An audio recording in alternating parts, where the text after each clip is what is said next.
The inauguration of this committee and the formalization of this investment committee reinforced President Tinubu's pledge to an inclusive economy, a vision that has been endorsed by the National Economic Council. We remain resolute in mitigating the short-term effects of economic reforms, expanding financial opportunities, and ensuring that every Nigerian, regardless of geography or status, is integrated into our economic growth story. However, the weight of this vision rests on all of us gathered here today. We are not here for a ceremonial exercise. We are here to remind ourselves of the scale of our responsibility and the urgency of our mission. Our $1 trillion economy by 2030 is not a distant ambition.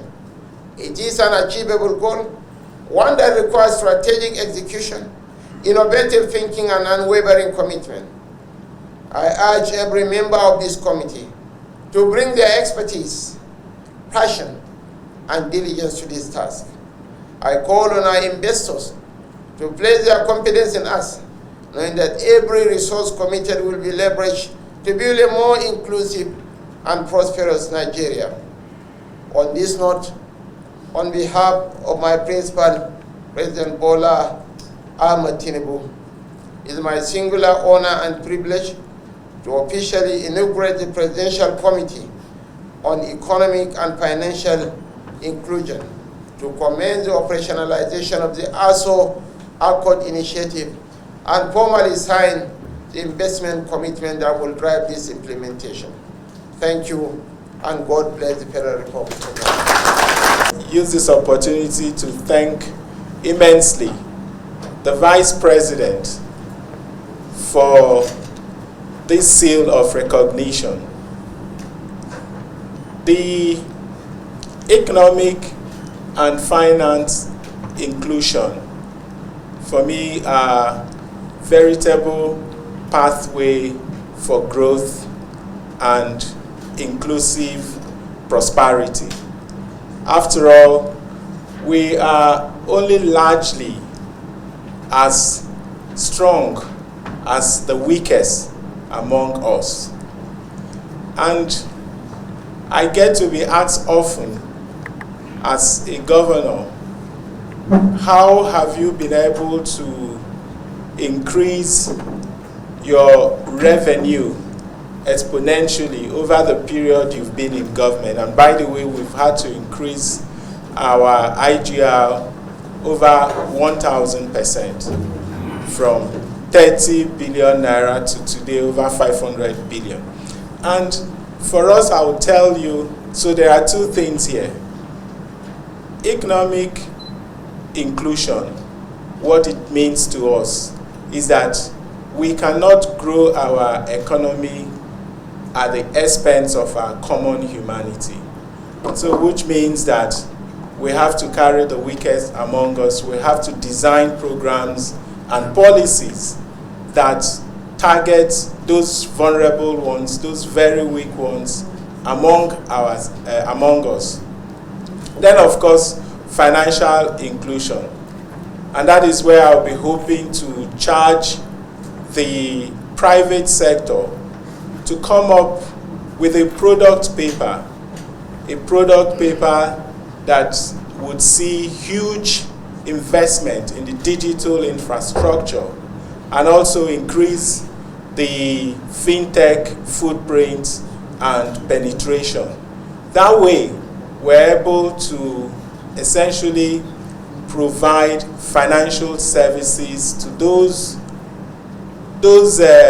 very low ones in our society. And so I commend very much this initiative.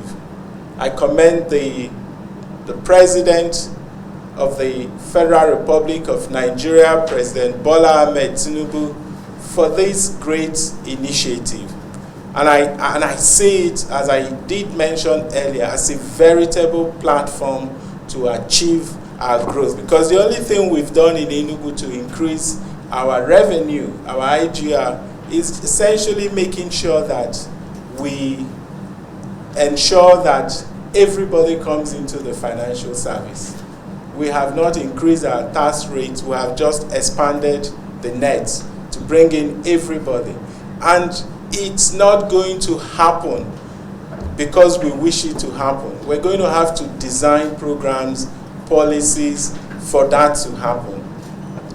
So I want to see this, and I indeed consider this as a call to national service, and I pledge to devote my utmost best to ensure the actualization of this noble objective.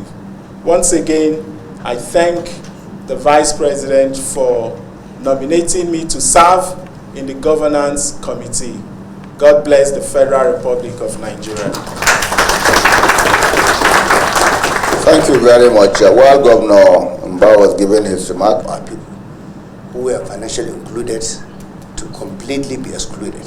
Today, as we are speaking, we need to look at the statistics and the data before us. I had the lead consultant speaking, and I believe for the first time they are really determined to address this issue together with all the relevant key stakeholders here with us. For me, it's something that's unacceptable when you see a country like Nigeria, about 60% of our people who are particularly in rural areas, completely financially excluded. That for me is unacceptable.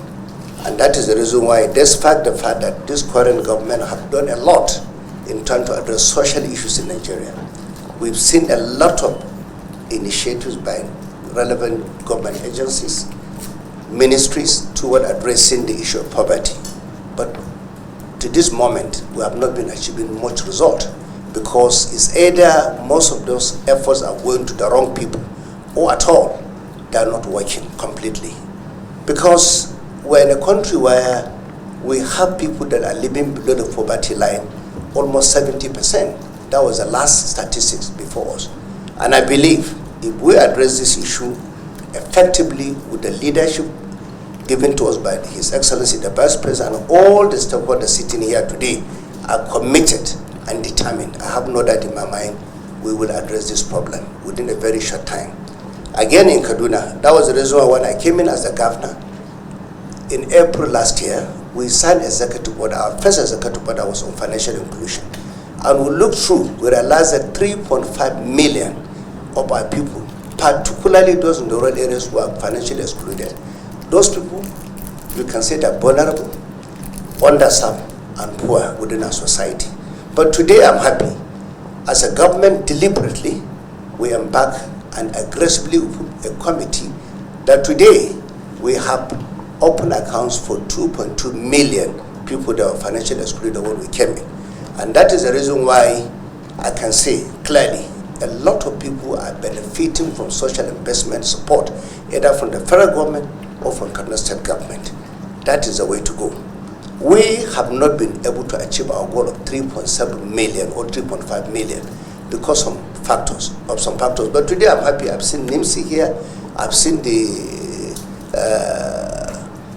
Minister of Communication that are also here. I think they are represented, Minister of Finance, other relevant stakeholders with us here, because we have a lot of problems, particularly the digital infrastructure we are lacking. And I feel that is the reason why the lead consultants should work together and ensure that that deficit is addressed.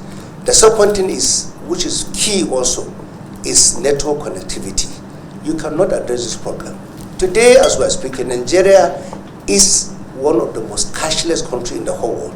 That's the statistics. Probably we have not looked at that. Look at the currency in circulation, look at the currency in the banks. The Minister of Finance will bear with me. More than 90-something%, I'm not, maybe 92, 93% of our currency is in the bank. Only about 6% is in circulation. That is not even the standard in Europe or in America. And when you look at our people, again, that is a fact. When you look at our people again, today as we are speaking, we cannot rely on our banks because we have about 4,300 thereabout of the branches of national banks in Nigeria, Mr. Minister of Finance. But when you look at it, come to Northwest, where I come from, only Kaduna and Kano have about 140 or 150 branches of national banks. Other states in northern Nigeria is either 55, 45. I was talking to one of the governors who is a friend of mine, the governor of Katsina State. He was telling me only 10 local governments you have branches of banks in the whole of Katsina out of 34 local governments. That is Katsina. You can go to other states. The situation is even worse. Not to talk of microfinance banks. So if we don't address financial inclusion and trying to create all this enabling environment where we address the digital infrastructure, network connectivity, bringing our people back to financial services sector, we may not be able to lift our people out of poverty. We cannot create jobs. We cannot address even the problem of insecurity, the NSA. These are all issues because poverty is another factor that's causing the problem.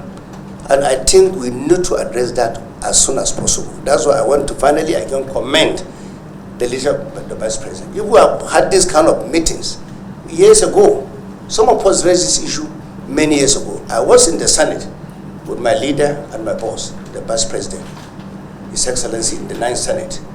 And Mr. Vice President will agree with me. I sponsored the Welfare Act, where I amended the act. It was obsolete for 29 years. As a senator, it was my bill. I amended the Welfare Act that was obsolete for 29 years, where we had the Welfare 2020 right now, assented by the previous government or the president. Today, I think there are many other areas we need to look into, and also to strengthen the institutions that are working around financial services sector in Nigeria. Having said that, I want to also give my own support and assurance that I will support this 100% by the grace of God. Thank you and God bless you. It's going to be a vehicle that will help us to achieve the objectives and the reforms taking place in our country today. Fundamental changes are taking place, especially from the economic side.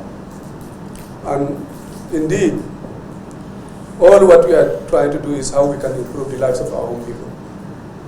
How can we bring all to be part of it?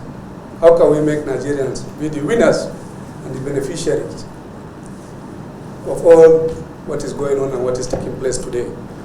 Your Excellency, from my understanding of this accord, it means something that will help us to fight poverty. It is something that will hopefully help us to live in peace, security, and stability by bringing all into the fore. And more importantly, Your Excellency, I believe it's a vehicle that will help us to bring life to dead capital. So much is out there, not captured. So it's something that we should probably take it even more important than what it is as this, what is going on now. From our own side, I'm here to demonstrate our commitment to be with you and to support it 100%. And I represent the entire security sector of Nigeria. The intelligence community, the law enforcement. We believe this is a game changer in our country. It has worked in so many countries. We see what is going on. This is what is needed, Mr. Vice President, for us to really count the blessings of the reforms taking place today. Thank you very much, and everybody, thank you, sir. Indeed, that my ministry feel more refreshed and feel more strengthened, and we're the greatest beneficiary of this program because we have millions of Nigerians, very hardworking Nigerians who are in rural communities, who are socially excluded by not being included in the financial system.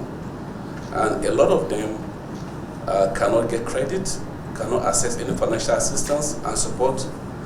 And our National Social Investment Program is the biggest financial inclusion that the government has undertaken to ensure that most people who are in the rural community, especially rural poor, are now financially inclusive. We have 19.8 million people who are on the social register, approximately almost about 20 million households that are involved in that are targeted, in our financial, in our national social register. And out of those numbers, only just about 1.2 million households are having digital identity. So we have a deficiency, a gap of about 18.6 million households, mostly rural poor, who don't have any form of digital trust, across this country. This is on our social register now. And we have many more Nigerians who are out in rural communities, outside the social register also, who are also, who will be the beneficiaries of this program. And we are working with the NIMSI and other agencies of government to ensure that we bring all these people into the social register and then get them to benefit from the conditional cash transfer, get them to benefit from other interventions of government in different forms. This digital identity will help us to also have a social register also completely digitized and creating handshaking of data across agencies and government and even private sector. So we're hopeful that this is one of the biggest breakthrough for this ministry and Nigeria as a whole, and even the subnationals. And I'm sure the governors will bear witness that the rural communities, which they also chair, are the greatest beneficiaries of this program. So we're looking forward to working with this, the private sector, with the government agencies to ensure that we get this accord to benefit not just the ministry alone, but the entire Nigerians. Thank you so much, and we look forward to working with you. Cohort of participants at this all-important launching and inauguration of the Presidential Committee on Economic and Financial Inclusion, distinguished members of the Governance Committee, stakeholders and development partners, may I first of all align with everything His Excellency, the Governor of Enugu State, has said here.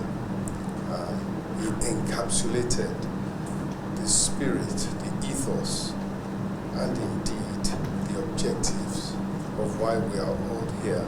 As we formally inaugurate this Presidential Committee and commence the operationalization, I would say, of the 2024 ASO Accord, it is imperative that we affirm our collective commitment to the terms of reference that will guide our work and indeed measure stage by stage our progress. The ASO Accord signed in April 2024 is a pivotal instrument of the renewed home agenda of His Excellency President Bola Ahmed Tinubu, PreCEFI.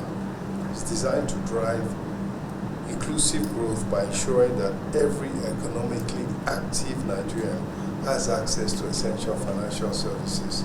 And of course, this our committee has been tasked with the critical responsibility of translating this vision into actionable, impactful reform. So on behalf of the Governance Committee, I formally commit to the responsibilities and our terms of reference and overall to ensuring strategic oversight and communication, policy and regulatory frameworks, data-driven decision-making, and finally, multi-sectoral engagement.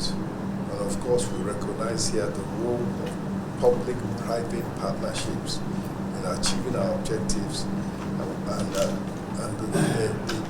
the scope and the potential to foster collaboration across all relevant sectors to maximize impact. This commitment requires a whole-of-government approach, coordinated efforts across federal, state, and local government levels, as well as, of course, meaningful engagement with the private sector and as well as civil society as we embark on this all-important inclusion journey. I urge all stakeholders here to bring their expertise, their innovation, determination to bear on this course. Let's transform policies into progress and ensure that every Nigerian, irrespective of their background or location, has the financial tools and opportunities to thrive. I thank you. Thank you very much. And the Technical Committee for the implementation of the ASO Accord on Economic and Financial Inclusion, which is indeed an offshoot of renewed hope agenda of Mr. President Bola Ahmed Tinubu. Distinguished ladies and gentlemen, once again, today marks a significant day in our journey towards inclusive growth and attainment of $1 trillion economy. The ASO Accord on Economic and Financial Inclusion emphasized the need for partnership and sustainable implementation of the recommendations of the ASO Accord. As part of this, we will be witnessing a very significant investment commitment by our investors that come in to be able to, set up the platform, for all our startups and other local micro, small, and medium enterprises to ride on in order to support the sustainable jobs creation and, of course, economic and financial inclusion for the country. Similarly, also, the progress of ASO Accord implementation, would serve as an input to the National Economic Council chaired by His Excellency, the Vice President of the Federal Republic of Nigeria, to facilitate alignment to the economic direction of the country, both at national and, of course, subnationals. That is why the roles of the governors in the room and all other governors across the country is very, very critical in this journey. To make this progress effective, distinguished ladies and gentlemen, His Excellency the Vice President on 4th December approved the formation of the Presidential Committee on Economic and Financial Inclusion. The committee is made up of mandate government agency and, of course, experts from economic and financial inclusion across public and private sector. Ladies and gentlemen, and we are excited that the committee will be inaugurated today by His Excellency the Vice President, and also we will be witnessing a symbolic commitment, to private sector investment in operationalizing the ASO Accord today. This event, distinguished ladies and gentlemen, will serve as a platform for strengthening strategic collaborations among public institutions, private sectors, as well as development partners. these collaborations will be critical, to the success of the ASUA Accord, as all stakeholders must unite their effort, to foster an environment where innovation, inclusivity, sustainable growth can actually thrive. Distinguished ladies and gentlemen, while today's meeting is high level with a clear objective, as part of the plan to the visit of the investors, we have made an arrangement, to engage mandate agencies within the week, of course, for the purpose of, alignment to ensure expected roles and responsibility of each party, so that we can have a very clear part of the direction. Lastly, distinguished ladies and gentlemen, I extend our deepest gratitude to everyone present here. We hereby are here today, those who have shown their unwavering support, for the ASUA Accord for advancing economic and financial inclusion in Nigeria. Together, we will ensure economic opportunities and financial inclusion becomes a bedrock, upon which Nigeria future will certainly, thrive. Thank you so much, distinguished ladies and gentlemen, and thank you so much, Your Excellency, for this opportunity and the platform for us to contribute in the renewed hope agenda of Mr. President Bola Ahmed Tinubu, GCFR. Thank you so much. Good morning.